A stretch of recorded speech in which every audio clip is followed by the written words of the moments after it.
Good morning વિદ્યાર્થી મિત્રો, તમારા બધાનું અમારી આ યુટ્યુબ ચેનલમાં હાર્દિક સ્વાગત છે. ધોરણ 12 ચેપ્ટર નંબર 6ની અંદર આપણે આવી પહોંચ્યા છીએ અને છેલ્લા કેટલાક વખતથી આપણે એના લેક્ચર્સ જોઈએ છીએ. તો ત્યારે આપણે રિસેન્ટલી 2-3 લેક્ચરથી ઓબ્જેક્ટ ઓરિએન્ટેડની પ્રોપર્ટીઝ છે એ જોતા હતા, જેમ કે પોલિમોર્ફિઝમ, એબ્સ્ટ્રેક્શન અને એન્કેપ્સ્યુલેશન્સ. ઇનહેરિટન્સ તો જોવાનું બાકી છે. તો આજે આપણે જોવાનું છે કમ્પોઝિશન અને એગ્રીગેશન. કમ્પોઝિશન અને એગ્રીગેશન શું દર્શાવે છે વિદ્યાર્થી મિત્રો? તો કે જ્યારે એક ક્લાસના ઓબ્જેક્ટ બીજા ક્લાસના ઓબ્જેક્ટથી બનેલા હોય ત્યારે તેને એગ્રીગેશન અથવા તો કમ્પોઝિશન કહેવામાં આવે છે. વિદ્યાર્થી મિત્રો, આ ખાસ સાંભળજો, કારણ કે આ થોડોક અલગ ટોપિક છે, બરાબર છે? કારણ કે બીજી જે પ્રોપર્ટીઝ છે એ સીધી રીતે સમજાઈ શકાય એવી હતી. આ પ્રોપર્ટીઝ છે એ થોડીક અલગ છે, બરાબર. હવે જ્યારે કોઈ એક ક્લાસ છે એના ઓબ્જેક્ટ બીજા કોઈ ક્લાસના ઓબ્જેક્ટથી બનેલા છે, બરાબર, એવી સિચ્યુએશન હોય, એવી પરિસ્થિતિ હોય, ત્યારે એને શું કહેવાય છે? એગ્રીગેશન અથવા તો કોમ્પોઝિશન કહેવામાં આવે છે, બરાબર. એટલે એક ક્લાસના ઓબ્જેક્ટ બીજા ક્લાસના ઓબ્જેક્ટથી બનેલા હોય, સમજો ખાસ, એક ક્લાસના ઓબ્જેક્ટ બીજા ક્લાસના ઓબ્જેક્ટથી બનેલા હોય ત્યારે તેને એગ્રીગેશન અથવા તો કોમ્પોઝિશન કહેવામાં આવે છે, બરાબર. એગ્રીગેશન અથવા તો કોમ્પોઝિશન કહેવામાં આવે છે, બરાબર. હવે આ કેવો સંબંધ થયો? આમ તો જોઈએ, જે એગ્રીગેશન અને કમ્પોઝિશન છે ને વિદ્યાર્થી મિત્રો, એક સંબંધ દર્શાવે છે. વ્યક્તિથી વ્યક્તિનો સંબંધ તો હોય જ, એવી રીતે અહીંયા ક્લાસથી ક્લાસના ઓબ્જેક્ટથી બીજા ક્લાસના ઓબ્જેક્ટ. એટલે એવું કીધું કે ભાઈ એ અને બી ક્લાસ છે, બરાબર. ફોર એક્ઝામ્પલ એ, બી અને સી ક્લાસ છે, 3. હું એક્ઝામ્પલ આપીશ જ હમણાં, 2-3 એક્ઝામ્પલ તમને આપીશ એટલે સમજાય જ જશે કે ભાઈ કોઈ એક ક્લાસ છે, એટલે એ ક્લાસ છે એ બી અને સી ના ઓબ્જેક્ટથી બનેલો છે. એટલે કે એ ક્લાસ છે, બરાબર, એમાં બી ના ઓબ્જેક્ટ છે અને સી ના ઓબ્જેક્ટ છે. સમજાય છે? બરાબર. એટલે બરાબર છે. તો એ ક્લાસની અંદર બી અને સી ના બંનેના ઓબ્જેક્ટ છે, એટલે આપણે કહી શકીએ કે આ એ, બી અને સી વચ્ચે છે એ કમ્પોઝિશન કે એગ્રીગેશનનો સંબંધ છે. પછી આપણે એને છૂટો પાડશું, કારણ કે જો કમ્પોઝિશન કે એગ્રીગેશન એ બેમાં માઇનર ડિફરન્સ છે વિદ્યાર્થી મિત્રો. હું એક બીજું એક્ઝામ્પલ આપી શકું, બરાબર. હવે એવું માની લો કે કૌટુંબિક એક્ઝામ્પલ આપું છું હું તમને, કે ઘણીવાર વિદ્યાર્થીઓ ચર્ચા કરતા હોય કે ભાઈ આમ છે, એ શું કહેવાય કે ભાઈ મારા માસી છે ને એ મારા મોટા મમ્મી પણ થાય. એમ કે ભાઈ મારા અમદાવાદ વાળા માસી છે ને એ મારા મોટા મમ્મી થાય. એટલે આઈડિયા ન આવતો હોય વિદ્યાર્થીઓને. પછી એ વિદ્યાર્થી સમજાવે કે ભાઈ, એટલે જનરલી કેવું છે, શું થયું હોય, માસી અને મોટા મમ્મી બે કેમ થયા હોય? ભાઈ કોઈ એક વિદ્યાર્થી એવું બોલે છે કે ભાઈ આ બેન છે એ મારા માસી પણ થાય અને મોટા મમ્મી થાય. તો એ કેવી રીતે સાબિત થઈ શકે? તો એ સાબિત કેમ કરશે? હું એક્ઝામ્પલ સિમ્પલ જે એ જ એક્ઝામ્પલ છે એને સિમ્પલ સમજાવું છું કે કોઈ એક કુટુંબ છે, એના 2 દીકરા હોય અને કોઈ એક કુટુંબની 2 દીકરી હોય. એ લોકો મેરેજ કરે અને એના સંતાનો જે થાય એ સંતાનો એ લોકોને, બરાબર છે, એટલે કે દીકરીના એક દીકરીના સંતાન હોય, એ એના મોટી દીકરી હોય એના સંતાનોને શું કહેવાના છે? તો કે મોટા મમ્મી કહી શકે અથવા તો માસી કહી શકે છે, બરાબર. સંબંધ તો થાય જ છે ને, પોસિબલ તો છે જ, કારણ કે 2 અલગ અલગ કુટુંબના દીકરા, 2 અલગ અલગ કુટુંબના દીકરા નથી, પણ 2 એક જ કુટુંબના દીકરા છે અને એને જે છે મેરેજ કર્યા છે, બરાબર. એટલે એવું છે કે ભાઈ, બરાબર, વ્યક્તિ એ અને વ્યક્તિ એ અને વ્યક્તિ બી, અને આ બાજુ વ્યક્તિ સી અને વ્યક્તિ ડી, બરાબર. તો એના સી સાથે મેરેજ થયા છે અને જે છે એ બી જે છે એના ડી સાથે મેરેજ થયા છે, બરાબર. તો આમાં જે સી જે બી નામના સી બી એના જે આપણે એક્ઝામ્પલ છે એને થોડું એલેબોરેટ કરીએ અહીંયા આગળ, કે આવી રીતે, બરાબર, એક કુટુંબ છે એમાં એ અને બી નામના 2 છોકરાઓ છે. બીજું કુટુંબ છે એમાં સી અને ડી નામના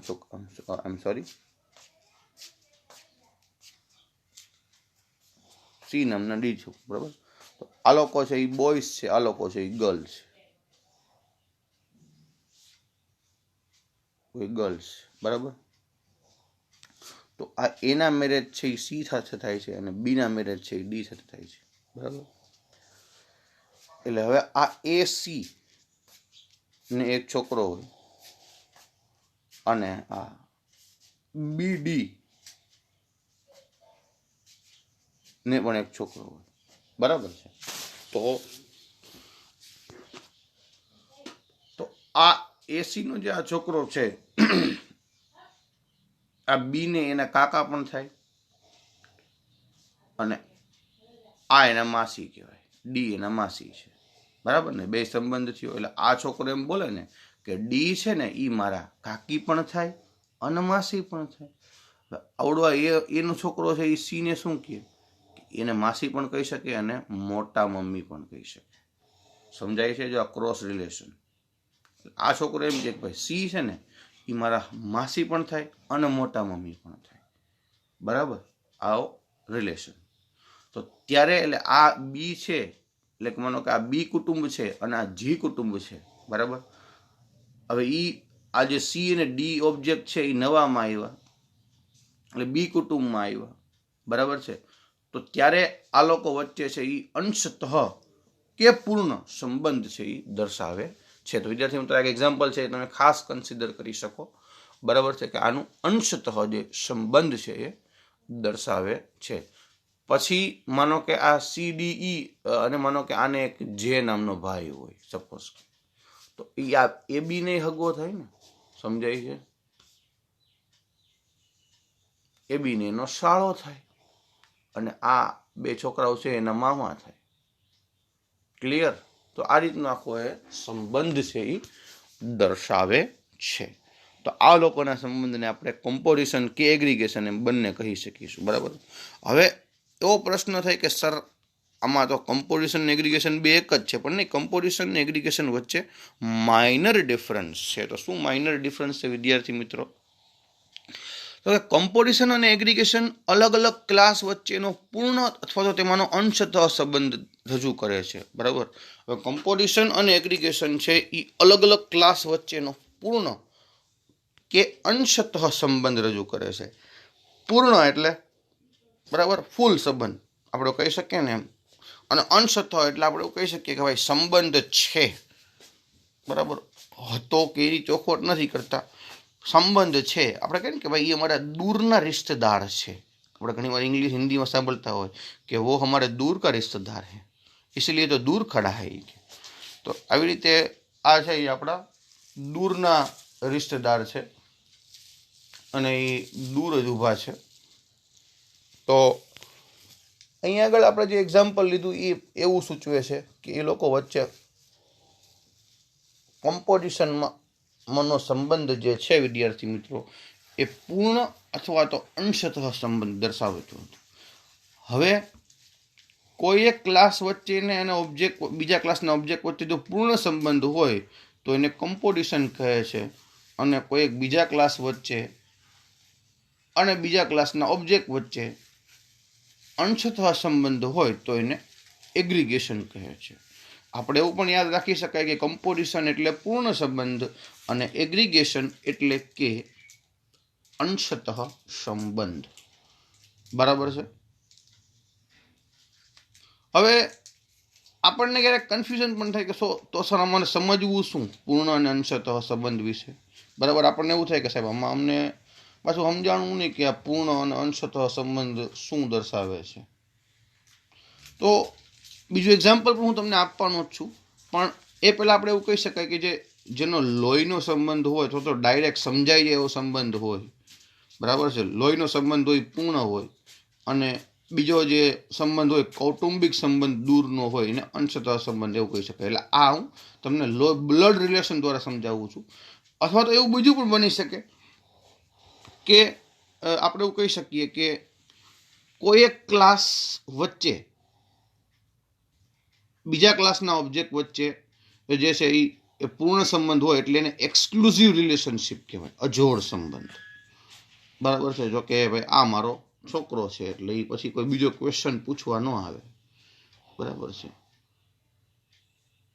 પછી એમ કહેવામાં આવે કે આ મારા કાકા છે તો એ સંબંધ પૂછે કે ક્યાં કાકા, દૂરના કાકા કે નજીકના એમ કે તારા સગા કાકા, જો આપણે પૂછીએ છીએ ઘણી વાર આપણે એવું પૂછીએ છીએ કે ભાઈ બરાબર, આમ કે અમારો ભાઈ છે એટલે પૂછીએ કે સગો ભાઈ કે કાકા મામાનો છે કે એમ, બરાબર. ભાઈ હોય ને એમ ભાઈ છે એ કહી શકીએ.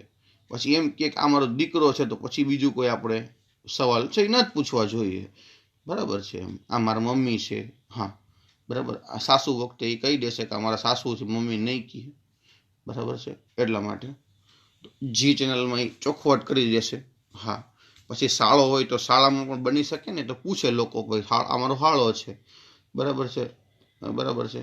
તો એમાં એ પૂછે કે ભાઈ કોઈ સામા ઓળખ પૂછે કે ભાઈ કયો શાળો, સગો શાળો છે, અથવા તો એ ચોખવટ જ કરશે કે અમારો સગો શાળો છે, સગો મોટો શાળો છે, બરાબર. તો એ પૂર્ણ સંબંધ થયું, બરાબર. એટલે કે આમ સોરી, એ માનો કે જ્યારે એના દીકરાની ઓળખાણ કરાવશે ત્યારે પૂર્ણ સંબંધ થયો, અથવા તો જે છે એના મમ્મીની ઓળખાણ કરાવશે ત્યારે પૂર્ણ સંબંધ થયો.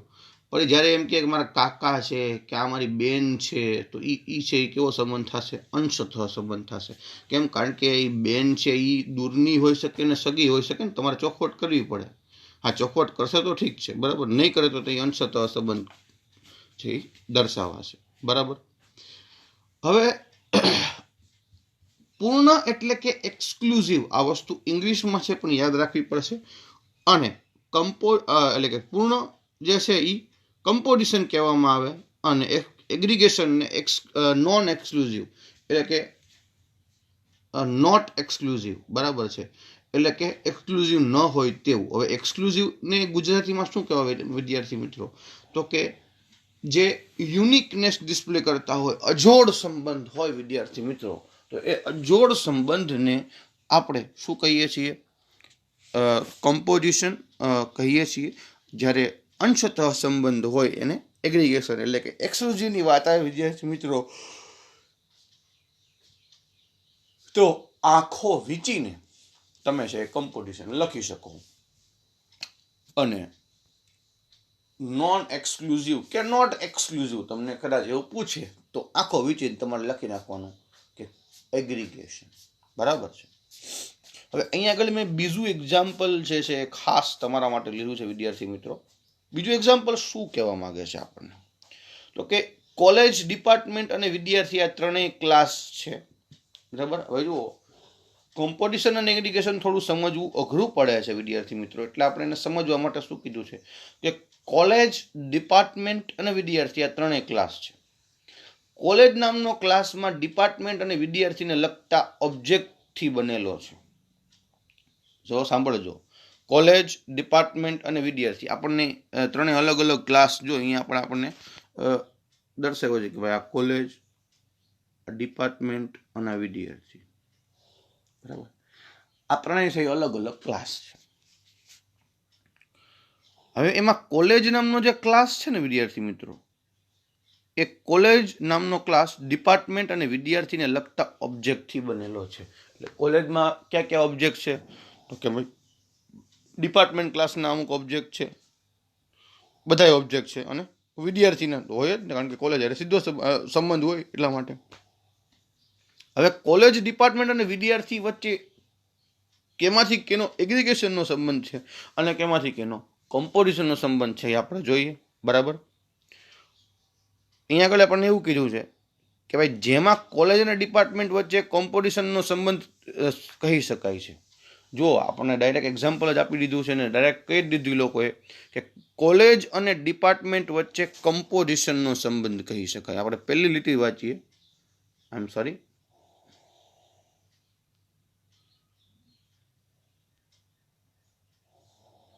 બરાબર.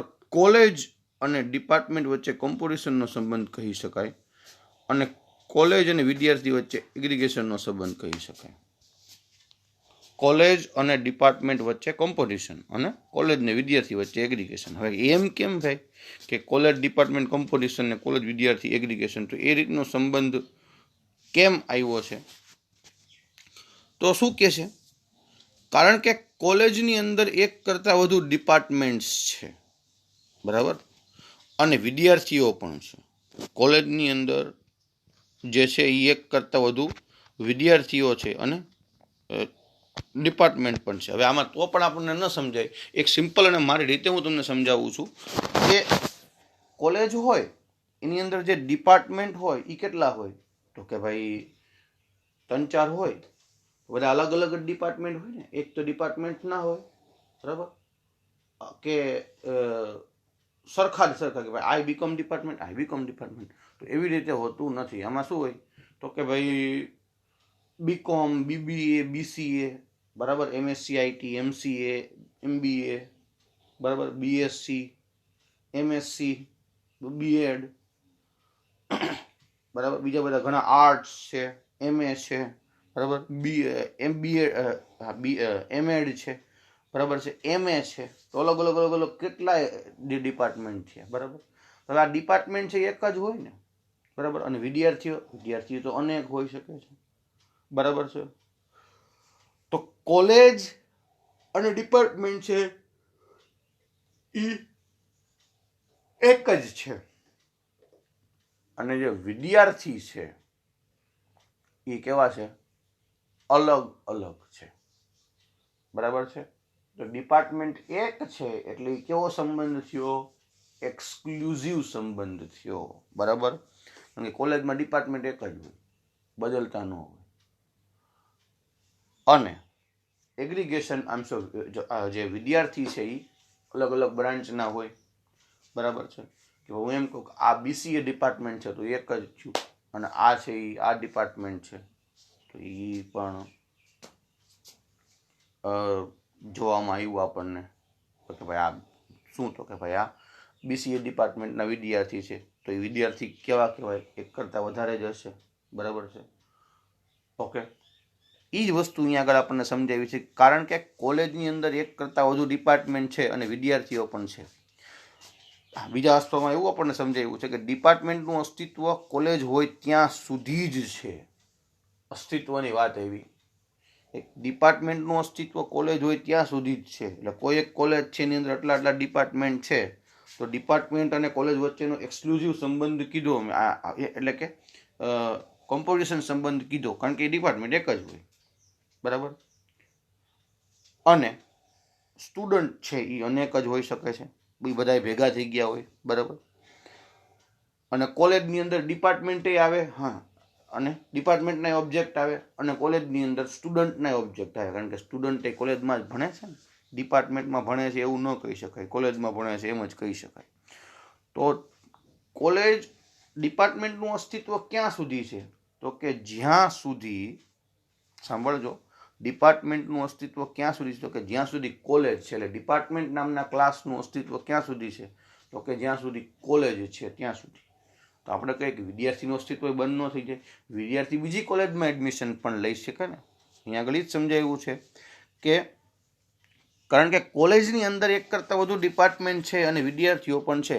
ડિપાર્ટમેન્ટનું અસ્તિત્વ કોલેજ હોય ત્યાં સુધી જ છે, જ્યારે વિદ્યાર્થીઓ બીજી કોલેજમાં પણ પોતાનું એડમિશન મેળવી શકે છે અને પોતાનું અસ્તિત્વ ચાલુ રાખી શકે છે. એટલે યુનિવર્સિટી તો બંધ નથી થવાની, હા, સમજાય છે, બરાબર છે. યુનિવર્સિટી છે એ બંધ થવાની નથી, બરાબર. એ છે એમને જે છે એ રહેવાની છે, એ છે એમને જ રહેવાની છે, બરાબર. એ ક્યારેય બંધ થવાની નથી. તો એ રીતે છે, વિદ્યાર્થી બીજી કોલેજમાં જાય અને બીજી કોલેજમાં એડમિશન લઈ લે ભાઈ, બરાબર છે.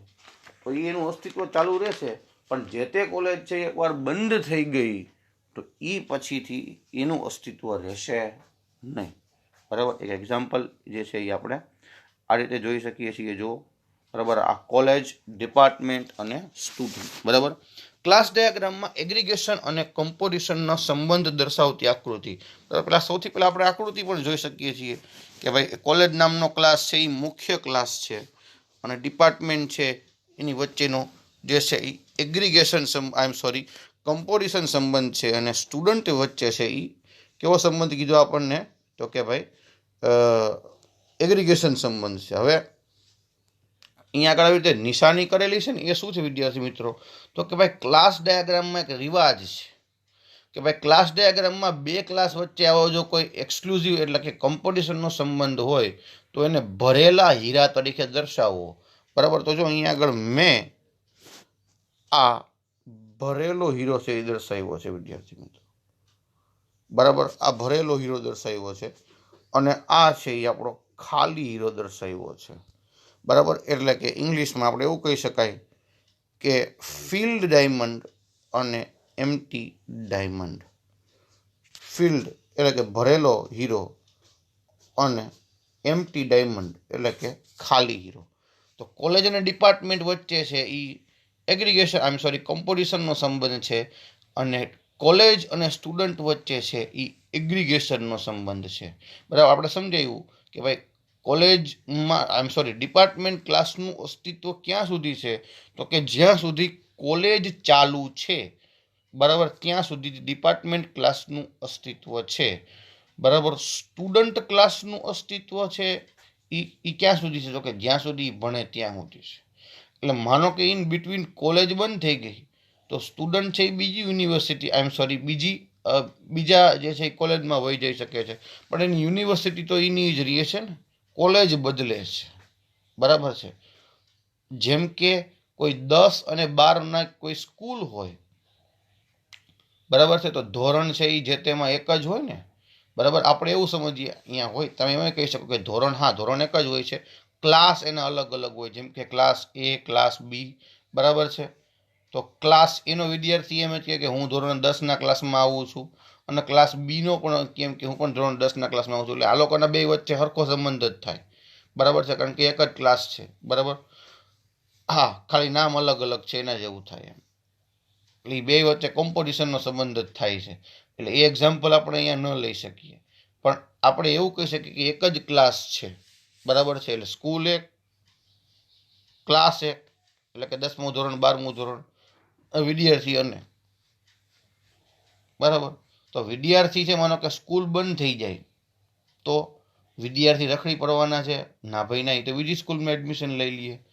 તો બોર્ડ બંધ થઈ જાય, ના ભાઈ ના, બોર્ડ થોડું બંધ થાય કે બોર્ડે ચાલુ જ રહે કે, તો વિદ્યાર્થી કેમાં હશે? બોર્ડમાં જ રહેશે ને, એટલે કે એના ડિપાર્ટમેન્ટ આપણે ગુજરાત બોર્ડમાં જ રહેશે.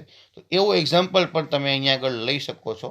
બરાબર છે, તો એ બે વચ્ચે છે એ આગળ આવો છે એ ભરેલા હીરો જ્યારે હોય છે. બરાબર, ભરેલો હીરો એક સિમ્પલ સમજાવી શકાય છે કે આ ભાઈ સંબંધ છે કેવો હીરો ભૈરો છે. બરાબર છે, એકબીજાનાથી સંબંધ છે એ હીરો ભૈરો છે. અને સામે સ્ટુડન્ટ સાથે છે એ કેવો સંબંધ છે કે ભાઈ સ્ટુડન્ટ આવે છે. બરાબર છે, પણ જો કોલેજ બંધ થઈ જાય તો પછી બિચારા સ્ટુડન્ટ છે એ કાંઈ કરી શકતા નથી.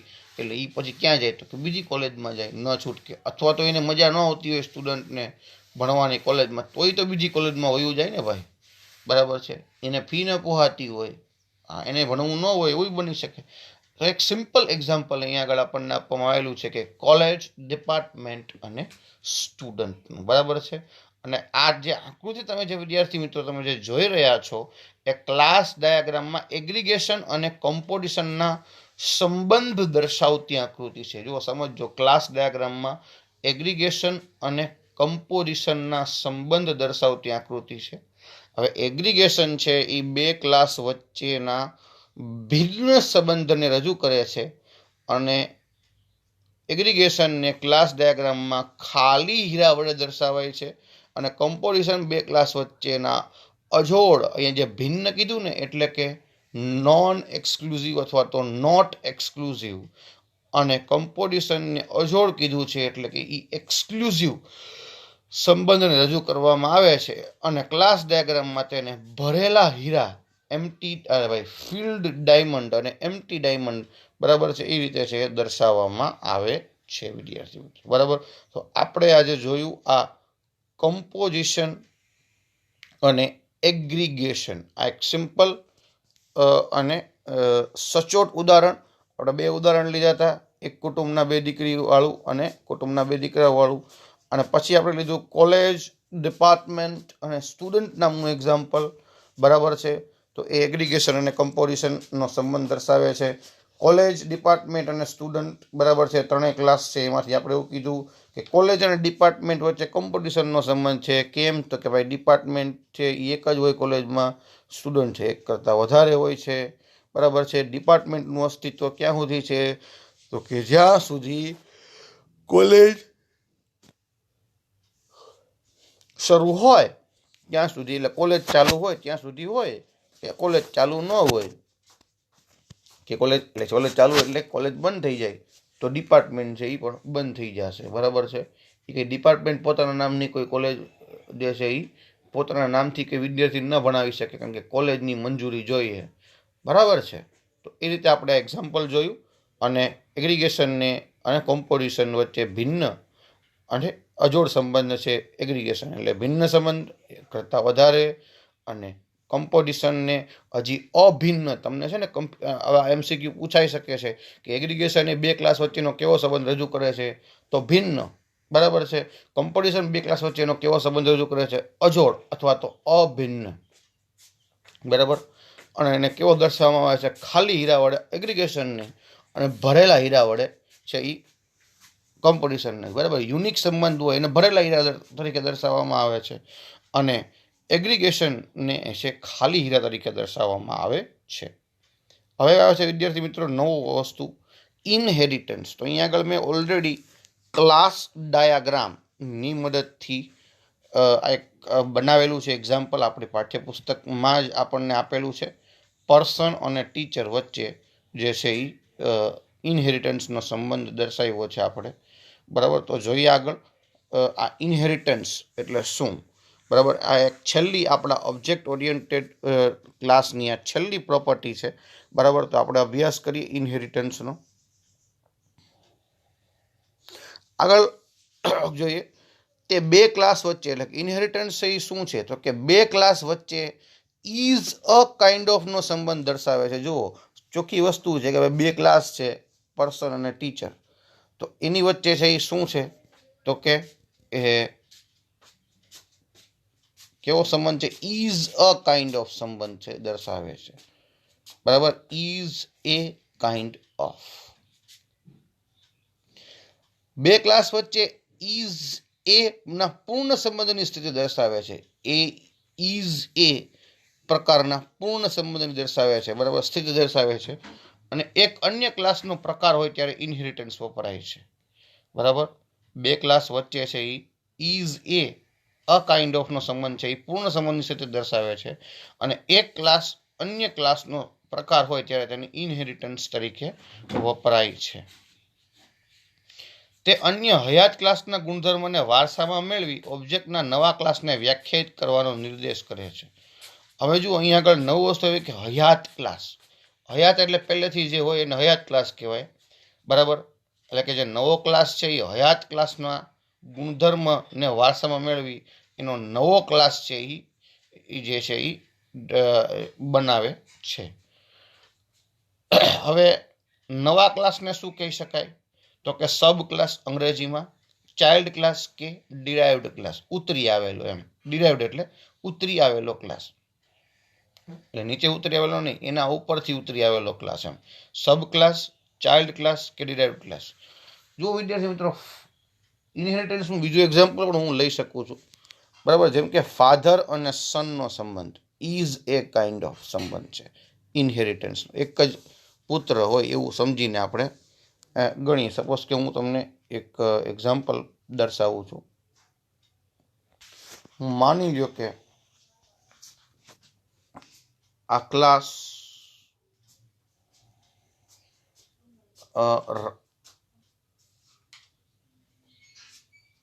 રમેશ એવો ક્લાસ છે. બરાબર. અને એક ક્લાસ છે રાજ.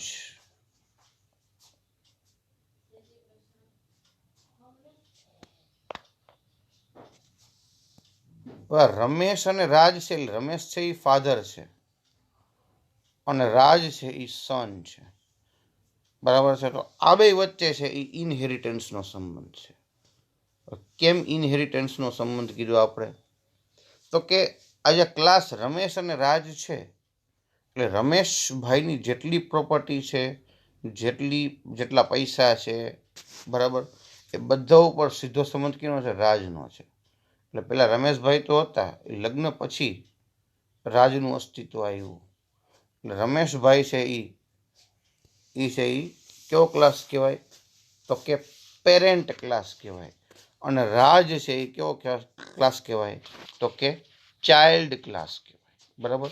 હવે આને આપણે ઇંગ્લિશમાં સમજવા માટે અલગ અલગ એક્ઝામ્પલ લઈ શકીએ છીએ કે ભાઈ એક છે એ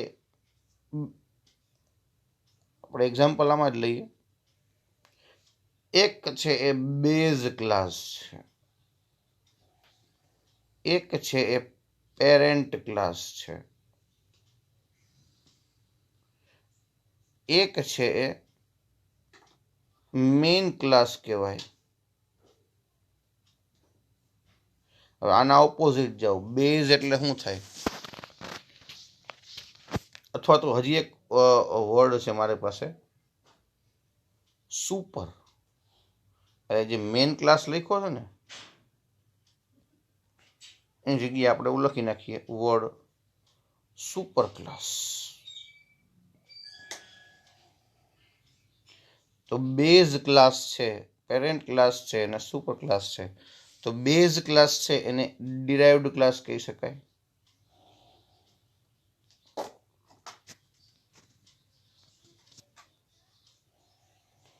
પેરેન્ટ ક્લાસ છે એને આપણે ચાઇલ્ડ ક્લાસ કહી શકીએ એની સામેના.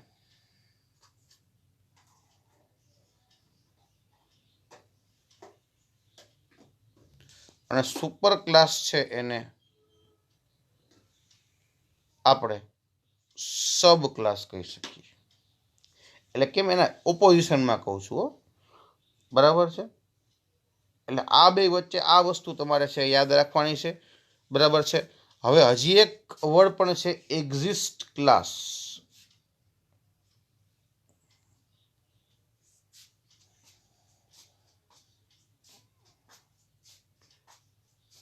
એક્ઝિસ્ટિંગ ક્લાસ અને આ જે હોય એને કહેવાય ન્યૂ ક્લાસ. બરાબર. આ ઇંગ્લિશના વર્ડ છે એ સામસામા યાદ રાખવાના છે. એક્ઝિસ્ટિંગ તો કે ન્યૂ, એટલે કે એક્ઝિસ્ટિંગ કે ન્યૂ નહીં, પણ એક્ઝિસ્ટિંગ છે એનું વિરોધી શું થાય તો કે ન્યૂ ક્લાસ. બેઝ છે એનું વિરોધી શું થાય તો કે ડિરાઇવ્ડ ક્લાસ. પેરેન્ટ છે એનું વિરોધી શું થાય તો કે ચાઇલ્ડ ક્લાસ. સુપર ક્લાસ તો એનું શું થાય વિરોધી સબ ક્લાસ. તો આ વસ્તુ આપણે યાદ રાખવાની છે. બરાબર. જે આપણે વાત કરી એ રીતે એ ક્લાસમાં, એટલે કે આપણે એવું કહી શકીએ કે ભાઈ આ છે એ શું છે તો કે એક ક્લાસ થયો અને બીજો ક્લાસ છે. જેમ કે ફાધર અને સન.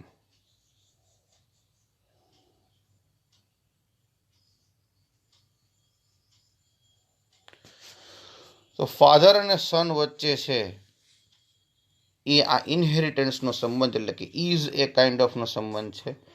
ફાધરની જેટલી પ્રોપર્ટીઝ, જેટલી મિલકત છે, પ્રોપર્ટીઝ એટલે અહીંયા આગળ હું મિલકત કહું છું, સોરી, એટલે મેં ગુજરાતી કરી નાખ્યું. એની જે મિલકત છે, એની રોકડ રકમ રૂપિયા હોય, દર દાગીના હોય, એ બધું સન છે એને વારસામાં મળે છે. અને પછી સન છે એ નવો ક્લાસ તરીકે છે એ દર્શાવે છે વિદ્યાર્થી મિત્રો. બરાબર. આ છે એ નવો ક્લાસ, એટલે આ છે એ ઓલ્ડ ક્લાસ, પણ આપણે એવું નહીં કહી શકીએ ઓલ્ડ ક્લાસ. આપણે એને કહેશું એક્ઝિસ્ટિંગ ક્લાસ અને આને કહેશું આપણે ન્યૂ ક્લાસ. બરાબર. આગળ જોઈએ. તો વિદ્યાર્થી મિત્રો, નવા ક્લાસને એટલે કે ન્યૂ ક્લાસને સબ ક્લાસ, ચાઇલ્ડ ક્લાસ કે ડિરાઇવ્ડ ક્લાસ કહે છે. જ્યારે હયાત ક્લાસ, હયાતને ઇંગ્લિશમાં કહેવાય છે existing class, super class, parent class કે બેઝ ક્લાસ કહે છે. બરાબર છે. ને અહીંયા કીધું કે હયાત ક્લાસના ગુણધર્મ હોય એને વારસામાં મેળવે. કોણ વારસામાં મેળવે તો કે ન્યૂ ક્લાસ મેળવે. અને નવા ક્લાસને વ્યાખ્યાયિત કરવાનો નિર્દેશ કરે છે. બીજું ઇનહેરિટન્સનું બીજું નામ સર્વસામાન્ય નિયમ છે. એક સર્વસામાન્ય નિયમ છે ઇનહેરિટન્સ છે. બરાબર છે.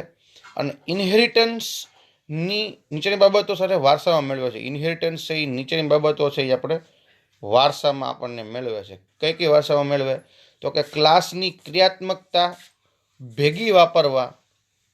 બરાબર છે. ક્લાસની જે ક્રિયાત્મકમાં છે એ ભેગી વાપરવા. અને કોડનો પુનઃ ઉપયોગ કરવા માટે, એનો ઉપયોગ વધારવા માટે આ વસ્તુનો ઉપયોગ કરો. સુપર ક્લાસ અને સબ ક્લાસ વચ્ચે ઇઝ એ કાઇન્ડ ઓફનો સંબંધ હોય છે. બરાબર છે. કેમ પુનઃ ઉપયોગ થાય કોડનો? તો કે ભાઈ એક વખત ઉપયોગ થઈ ગયો હોય તો તમે દીકરો પણ એ જ પ્રોપર્ટીનો ઉપયોગ કરતો હોય છે. બરાબર છે. હવે એવો પણ એક સંબંધ, એવો પણ એક વાત છે, બરાબર છે, કે જે ઇનહેરિટન્સ જ્યારે તમે પરફોર્મ કરો, ઇનહેરિટન્સનું એક્ઝામ્પલ તમે જ્યારે લેતા હો, પ્રેક્ટિકલી વાત કરું છું, તો ત્યારે જે મુખ્ય અથવા તો જે જૂની પ્રોપર્ટીઝ હોય એ એક્ઝિસ્ટિંગ ક્લાસમાં આવે છે અને અહીંયા આગળ નવા ક્લાસમાં નવી પ્રોપર્ટીઝ, નવા જે છે એ મૂકવામાં આવે છે. બરાબર છે. હવે એવું બની શકે કે ઇનહેરિટન્સમાં જ્યારે નવો ક્લાસ બનતો હોય તો એ જૂની પ્રોપર્ટીથી બનેલો હોય, એટલે એક્ઝિસ્ટિંગ ક્લાસની કોઈ પ્રોપર્ટી કે ઓબ્જેક્ટથી બનેલો હોય છે. બરાબર છે. અને જે એને પોતાના પણ નવી પ્રોપર્ટી કે ઓબ્જેક્ટ હોઈ શકે છે. એવું પણ કહેવામાં આવે છે કે કોમન એટ્રીબ્યુટ છે, સાંભળજો, કોમન એટ્રીબ્યુટ છે એ જે છે એ પેરેન્ટ ક્લાસ એટલે કે એક્ઝિસ્ટિંગ ક્લાસમાં નાખવામાં આવે છે, અને અનકોમન અથવા તો ન્યૂ એટ્રીબ્યુટ છે એ કેવા ક્લાસમાં નાખવામાં આવે છે? તો કે ન્યૂ ક્લાસમાં નાખવામાં આવે છે. બરાબર. તો આવી રીતે જે પર્સન અને ટીચર વચ્ચે એક સીધો સંબંધ છે, સીધો સંબંધ એટલે કે ઇનહેરિટન્સ, આપણે કહીએ ને કે ભાઈ સીધી લીટીનો સંબંધ, બરાબર છે, તો એવો સંબંધને આપણે ઇનહેરિટન્સ સંબંધ કહેશું. તો વિદ્યાર્થી મિત્રો, આ સાથે જ આપણું આ ચેપ્ટર નંબર જે 6 છે એ અહીં પૂર્ણ થાય છે. બરાબર. અને આ ચેપ્ટર નંબર 7 છે આપણે સ્ટાર્ટ કરીશું નેક્સ્ટ ટાઈમ. તો ત્યાં સુધી બધા જ વિદ્યાર્થીઓને, મિત્રોને good bye, take care, stay bless and best of luck. આવજો વિદ્યાર્થી મિત્રો.